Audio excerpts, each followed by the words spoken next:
What does an online coach have in his gym bag? What do I take to the gym to help me on my quest to building a fuck ton of muscle? That's what we're going to be talking about in today's episode of the show. I'm going to tell you all the different paraphernalia, the little bits of equipment that I use, maybe to modify exercises, to make exercises fit me a little better, to help give you some insight into what I actually use in order to build muscle and to kind of maybe get that little marginal benefit as well.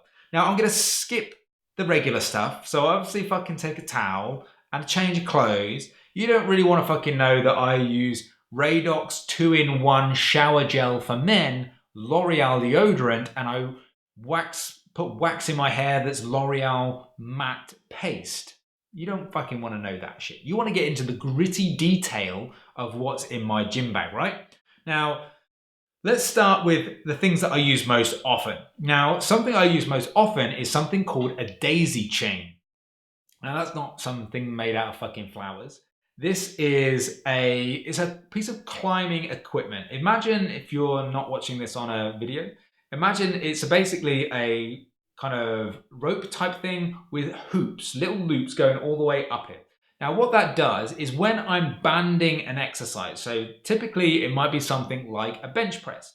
So if you imagine you're lying on a bench press as you normally would in any bench press movement, but you're doing it in a power rack. Now, in a power rack, you might have a sort of a beam above you so that you can loop this daisy chain over and then have a band hanging down from the top of the power rack looped around the barbell.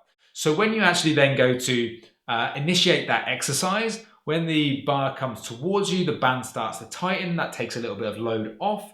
When you then start to press, the band slackens and then load comes back on. So you're basically adjusting that resistance profile to match the strength curve of your muscles, arguably making that a better exercise. Now, the reason why I use a daisy chain here is because if you just take a band and try and loop that around the power rack, it'll just be way too tight. It'll be almost like impossible to actually utilize in an effective manner. So what the daisy chain does is it allows you to set the height at which you have that band. So you can adjust the amount of tension that you're applying to that bar at any given time, which makes it more versatile, which makes it more easier to use. And I also have some special carabiners for that as well, some posh ones. They're expensive, but hey, the shitty ones in the gym that you usually get are hella crap. The other thing that I use are some things called aero slings. Now, this sounds like fucking sex equipment for a swingers sex dungeon, but it's not. I mean, it could be, probably could use it for that, but that's not what it's intended for. So when you see various different exercises, like anything that uses a cuff, so ladies will be doing like glute kickbacks, dudes might be doing some things like lying lateral raises, stuff like that, you use cuffs. Now, the aero slings are different because they don't have any Velcro, so they don't actually ever wear. They're just loops of fabric that you link with a carabiner and you shove that onto the machine itself. So this is now a really durable piece of equipment that is better fitting. You don't have to worry about fucking Velcro straps. You just loop it around your arm, your leg, or whatever fucking limb you're attaching it to. They're a better size, shape, and fit. Now, they're not cheap either. They are about, for a pair delivered, about 50 quid on Amazon. So they're not cheap, but they last because there's no fucking Velcro. So they're not going to fucking just disintegrate on you as you're trying to do a set. So I've got that. So I've got my daisy chain so I can set my band. I've got my carabiners because when I'm fucking shifting a load of weight, I want to be confident that that thing that I'm using is fit for purpose and it's not going to fucking snap or break on me. That's why I use that. Then I've got the aero slings. So when I'm doing any sort of cuffed exercise, I want to use these sort of higher quality ones that aren't going to degrade over time. So one thing I've learned about maybe like not just gym equipment, but just in generally, is you get what you pay for. And also, generally speaking, the more expensive they are, the longer they last. So it becomes an investment. If you do a lot of cuffed exercises, if you do a lot of band exercises, things like that, these can be worthwhile investments for the future. The other thing I use is climbing loops. So again, like a lot of climbing equipment here. I'm not fucking going rock climbing while I'm in the gym. although it might seem that way if you looked at my gym bag. Climbing loop is basically just a bit of rope that's a loop, fucking hence the name. Now, sometimes when you're modifying an exercise, particularly use these on cables, is you might want to increase the length of that cable. Now, obviously you can't fucking mess about with machine and attach a new cable every time. That would just be stupid. So the way you can do it is you actually attach this climbing loop to where you'd normally attach, say, the handle or something like that. You attach these climbing loops and then you attach your carabiner with maybe a cuff on it or whatever it is that you're using to the other end of that loop. It therefore just extends that cable by an extra couple of feet or whatever it is that you need to use. And that again can arguably make that exercise better. The next thing that I have, probably more common. So they're the things that I use the most frequently, but maybe the things that you not necessarily are familiar with. The next thing is something that you'll be very, very familiar with. So wrist straps. So these, if you're not aware, they're going around your wrist and then you've got a bit of, I was going to say cloth, but it's not cloth, is it? A bit of material. I don't know what the fuck it's made out of. And that loops around like a barbell or a dumbbell or whatever. And it's for those exercises where you feel like your grip is failing before the muscle you're trying to train. And typically you're using these on back exercises, so pulling movements where you have to kind of grip the bar, and sometimes your grip goes before you really feel like you've got the most out of those back muscles. So for me, I use wrist straps quite a lot when I'm pushing into my top sets for back exercises, because I'm not interested in training my grip. It's not something that I'm focusing in on at all. If it is for you, then yes, do more exercises that A, work your grip, and B, maybe put off using wrist straps for as long as possible. There's going to be a time and a place for using them, but maybe use them a little bit less. But for me, I'm not interested in training my grip. My grip is freaking strong. So for me, I'm more interested in working the muscle that I'm trying to target. And I want that to fail before my grip. So that's why I use a wrist strap and I tie myself to that particular bar, whatever. Now I've been using a pair of, I'm never sure how to pronounce it. If it's Harbinger or Harbinger, but I've been using them. I've been using them for about 5 years. Now I don't get any fucking money from this. I wish I fucking did. For all the recommendations I do, I wish I got some, maybe should do adverts for shit. Anyway, so they're not cheap, but they do last. Again, like the Aero Slings, you get what you pay for. And I've had these for 5 years and they've taken a fucking hammer in, and they don't, well, they probably do look like they're a day old, but they still are as good as when I first bought them. The next things are wrist wraps. Now, wrist wraps are also going around your wrist, but these are kind of trying to keep your wrist in a specific position. They're trying to reduce the amount of movement that you get in your wrist to try and create some stability. Now, this is particularly good for like pressing movements, bench pressing and things like that, where maybe your wrist is under a little bit of load, it's maybe subject to a little bit of movement, which you don't want. Then having a wrist wrap to help, it's not going to lock it in place completely, but helping keep more stability is quite good.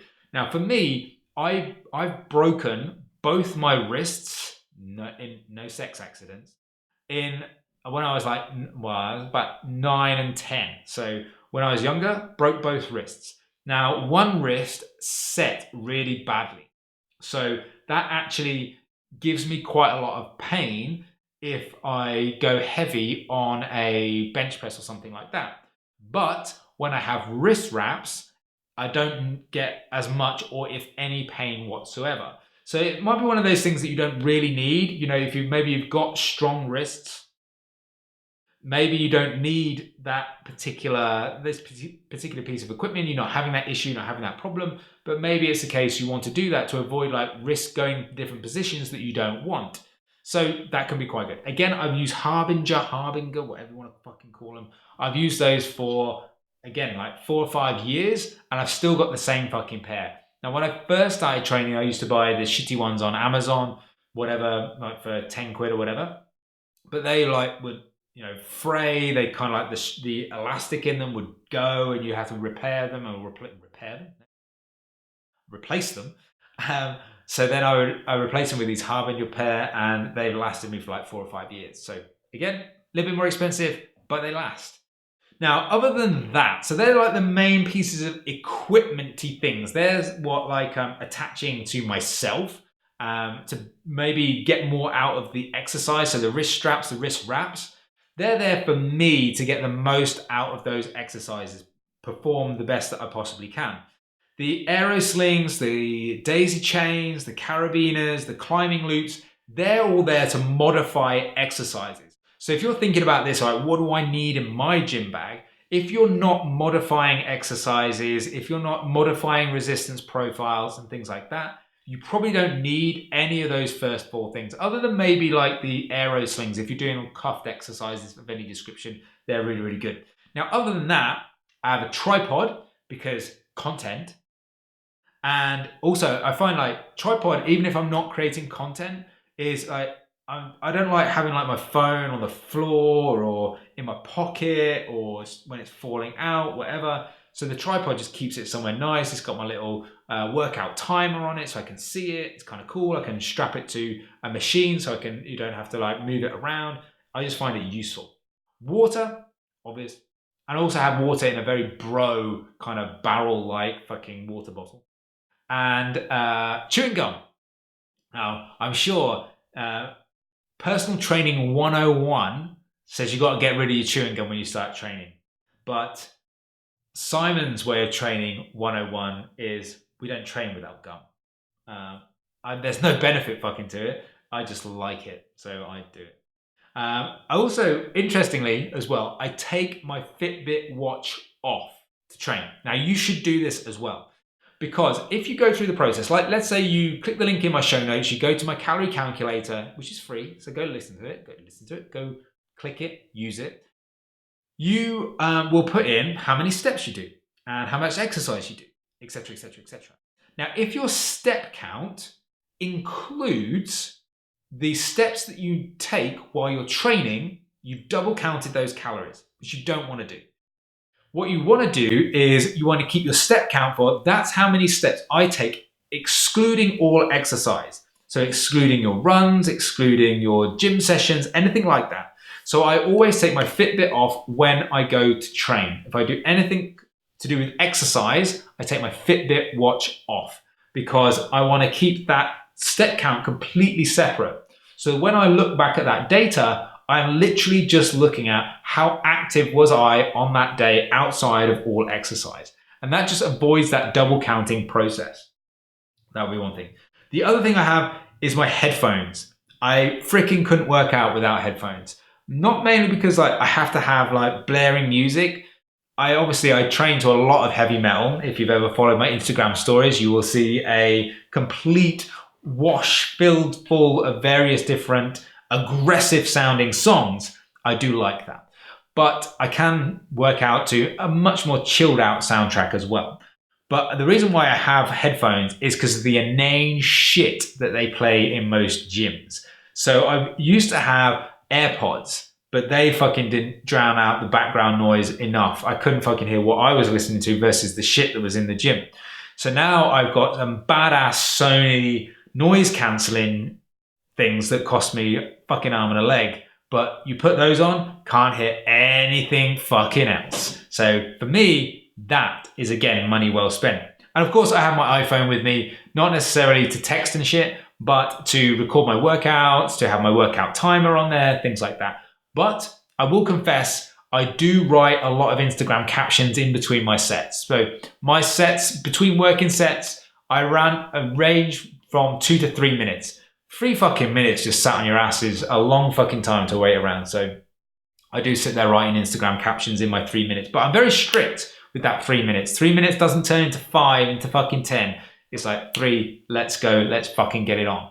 So that's what's in my gym bag. Hopefully, I don't know, did that give you any kind of inspiration to what to put in your gym bag? I don't have any special freaking shoes or anything like that. What I do have though on the shoe front is because of my hip injury, I don't do any squats or any deadlifts or anything like that. So if like, particularly for squats, you might have a shoe with like a wedge at the bottom. If you wanted to if you felt like you needed to bias quads and you needed to get that from your shoes, then You know, I have a pair of lifting shoes, but because I don't squat anymore, I don't use them. But that's something you might want to add into your gym bag.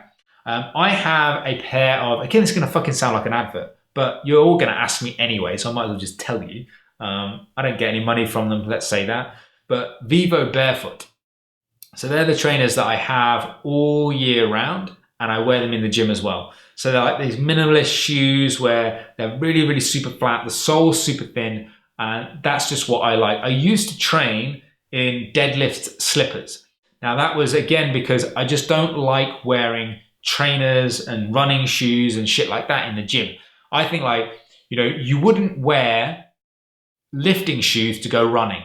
So why would you wear running shoes to lift? And I think that, you know, you could argue it's like a little bit overblown. Like when you're sat in a fucking machine and you're just doing a bench press, do you really need fucking a special pair of shoes? Probably not really going to make much difference. But I think when you're doing a lot of lower body work, things like that, I think shoe wear choice makes a difference. And I think that, you know, if you're really into deadlifting and things like that, you know, the deadlifting slippers are quite good because not like a pair of socks where you haven't got any grip. They provide you a little bit of grip, but they're so like super, super thin. They're almost non-existent, but they've got a grip underneath. So you can actually, you're reducing your height a little bit. So you're actually getting closer to the ground, makes the deadlift a little bit easier, but you've got that grip on the sole as well. So you're not actually sliding around like you would be if you're just wearing socks. So they're actually beneficial. But personally, I don't use that stuff anymore. I'm a Vivo Barefoot guy. Again, no sponsorship, but sadly, maybe one day. So hopefully this episode of the podcast gave you a little bit of insight, something interesting to think about, a little bit of departure from some of the things that we normally talk about on the show. So if you've got any questions about any of this, if you're on YouTube, drop a comment below. Obviously, like and subscribe to the channel as well while you're at it. If you're on podcast, head over to Instagram at iron_paradise_fitness. Drop me a message, ask me a question about my fucking gym bag, whatever you want. I will also try to put in some links in the show notes to all of these different pieces of equipment. If I can fucking find them on Amazon. If I can't, then, you know, Google them. But I'll also put in some links to all the other free shit you can get your hands on as well. So whether that is free calorie calculators or to have a look at my online coaching program, the Lean Life Method, where, you know, I can coach you through all this sort of stuff and help you to your lean life promised land. I can do all of that for you. But for now, all I'm going to say is thanks so much for watching. Thanks so much for listening. Keep living the lean life, and I'll see you for the next episode of the show.